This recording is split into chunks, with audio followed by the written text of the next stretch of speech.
Bismillahirrahmanirrahim. Alhamdulillahi Rabbil Alamin. Wassalatu wassalamu ala ashrafil anbiya'i wal mursalin. Nabiyyina Muhammadin wa ala alihi wa sahbihi ajma'in. Amma ba'd.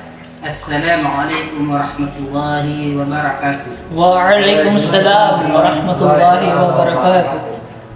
Mga kapatid, may konting ano lang naman ako dito. Kunting hinanakit.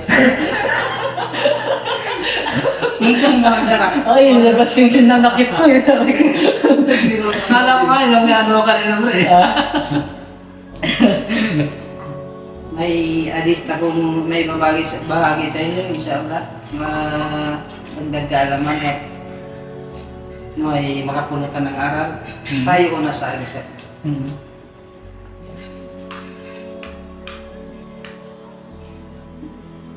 Pero bakit ako nanginginig? Sige, ay bro, pag-practice mo. Fit dunya kanaka garib.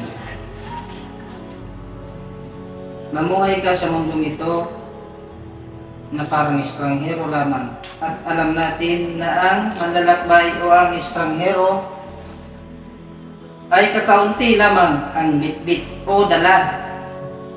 Dala-dala. Mga kapatid, sa pananampalatayang Islam,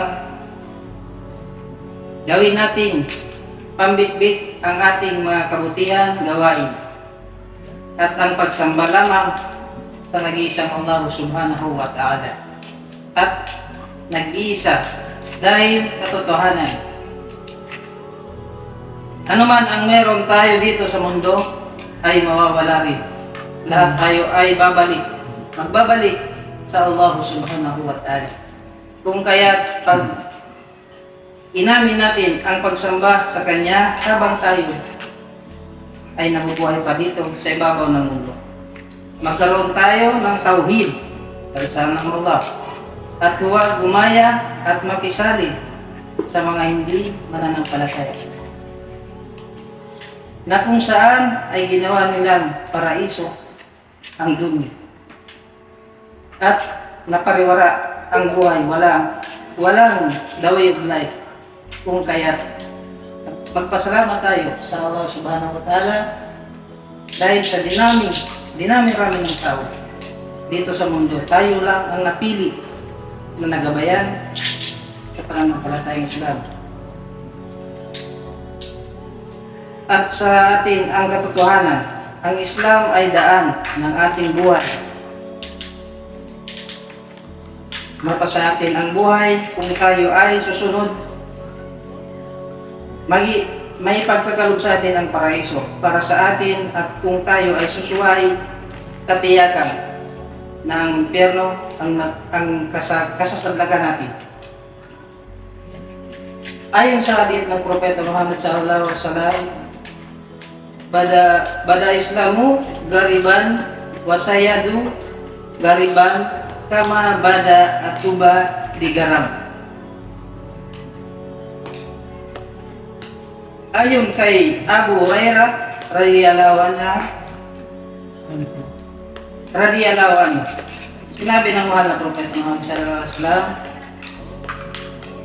Badiru bil a'mal fitanan taqatil laylil mudlim yusbihur rajulu mu'minan wa yusmi kafiran wa yusmi mu'minan wa yusbihu kafiran yabiu dinabu bi aradin minad dunya.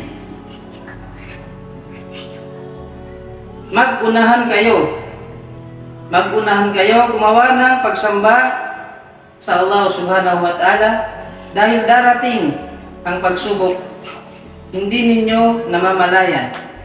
Sa tindi nito, sa umaga ang isang lalaki Muslim at sa hapon ay naging kafir. O siya ay Muslim, sa hapon naging kafir. Yung parang yung puso natin, minsan iman, baba. Ito na yun. Sa umaga, sa oras na yun, ipinagbebenta niya ang Islam sa makamundong bagay. Kumbaga, ito na yung papasok yung pagiging munafik. Hindi maka ano sa kanyang pagsasabuhay ng Islam. Nagiging pabaya. Ngayon, ang araw natin magkukuha dito sa aking naibagi sa inyo mga kapatid is pagandaan natin ang kabilang buhay. Huwag tayong papasila kung ano man ang ano nasa mundo, kung ano man ang ating nakikita o nakakaakit dito sa mundo is huwag nating hayaan na tayo ay madala. Huwag nating hayaan na tayo ay subukin nitong mundo niya. Kailangan nating pagandaan ang ating kabilang buhay at ang paggawa ng kabutihan nating babawin sa ating libingan at lalong higit sa araw ng pag-utom sa ating pagliliti sa atin ng Allah subhanahu wa ta'ala. Wa aqulu qawli hadha wastaghfirullah li wa lakum wa li sa'iril muslimin min kulli dhanbin astaghfiruhu innahu huwal ghafurur